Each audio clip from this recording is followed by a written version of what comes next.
Évangile de Luc, chapitre 7. Après avoir achevé tous ses discours devant le peuple qui l'écoutait, Jésus entra dans Capernaum. Un centenier avait un serviteur auquel il était très attaché, et qui se trouvait malade sur le point de mourir. Ayant entendu parler de Jésus, il lui envoya quelques anciens des Juifs pour le prier de venir guérir son serviteur. Ils arrivèrent auprès de Jésus et lui adressèrent d'instantes supplications, disant « Il mérite que tu lui accordes cela, car il aime notre nation, et c'est lui qui a bâti notre synagogue. » Jésus, étant allé avec eux, n'était guère éloigné de la maison, quand le centenier envoya des amis pour lui dire « Seigneur, ne prends pas tant de peine, car je ne suis pas digne que tu entres sous mon toit. C'est aussi pour cela que je ne me suis pas cru digne d'aller en personne vers toi. Mais dis un mot, et mon serviteur sera guéri.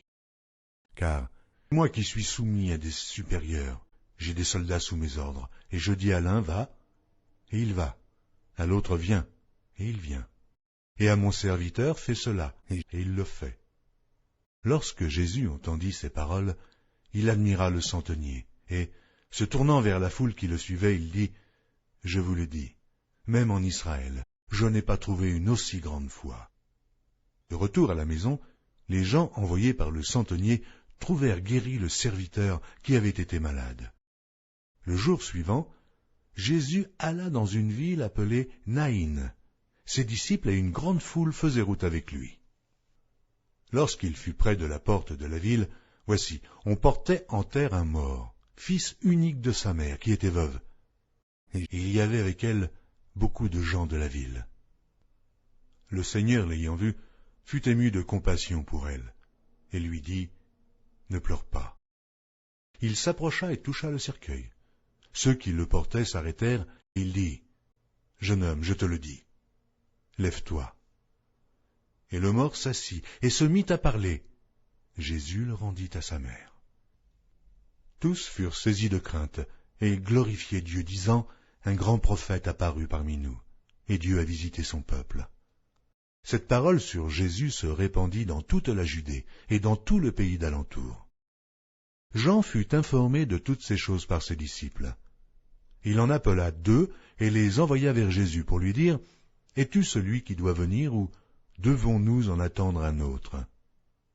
Arrivés auprès de Jésus, ils dirent, « Jean-Baptiste nous a envoyés vers toi pour dire, « Es-tu celui qui doit venir ou devons-nous en attendre un autre ?» À l'heure même, Jésus guérit plusieurs personnes de maladies, d'infirmités et d'esprits malins, et il rendit la vue à plusieurs aveugles. Et il leur répondit, « Allez rapporter à Jean ce que vous avez vu et entendu. Les aveugles voient, les boiteux marchent, les lépreux sont purifiés, les sourds entendent, les morts ressuscitent. La bonne nouvelle est annoncée aux pauvres.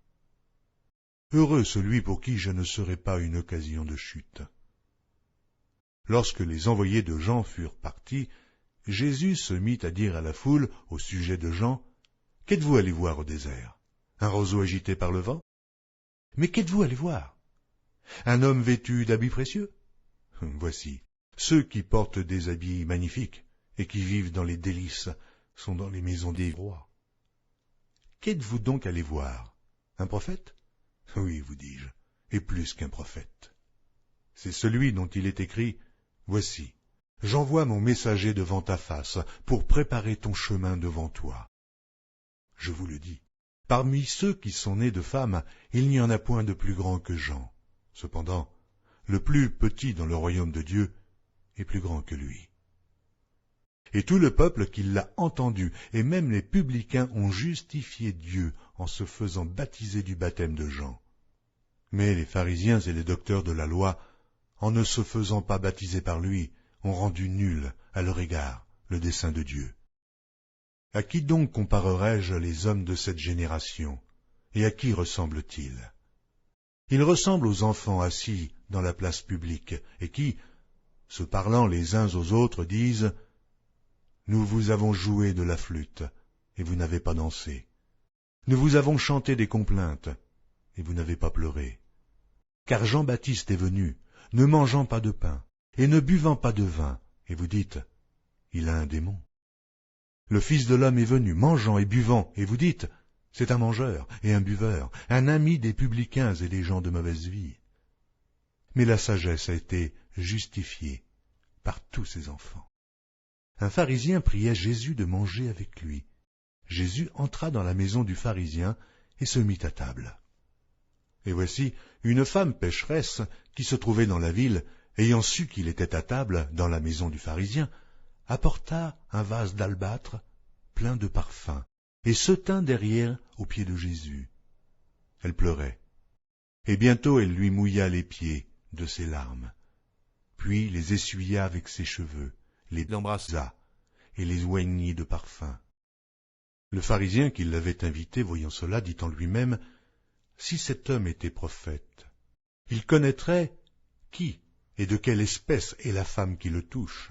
Il connaîtrait que c'est une pécheresse. » Jésus prit la parole et lui dit, « Simon, j'ai quelque chose à te dire. »« Maître, parle, répondit-il. Un créancier avait 2 débiteurs. L'un devait 500 deniers et l'autre 50. Comme il n'avait pas de quoi payer, il leur remit à tous 2 leurs dettes. Lequel l'aimera le plus? Simon répondit, « Celui, je pense, auquel il a le plus remis. » Jésus lui dit, « Tu as bien jugé. » Puis, se tournant vers la femme, il dit à Simon, « Vois-tu cette femme?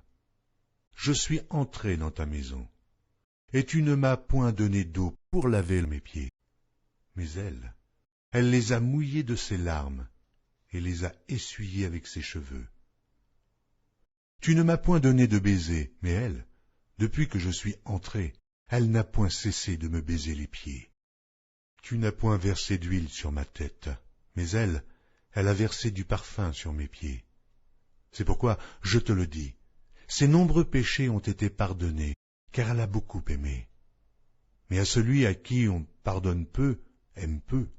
Et il dit à la femme, « Tes péchés sont pardonnés. » Ceux qui étaient à table avec lui se mirent à dire en eux-mêmes, « Qui est celui-ci qui pardonne même les péchés ?» Mais Jésus dit à la femme, « Ta foi t'a sauvée, va en paix. »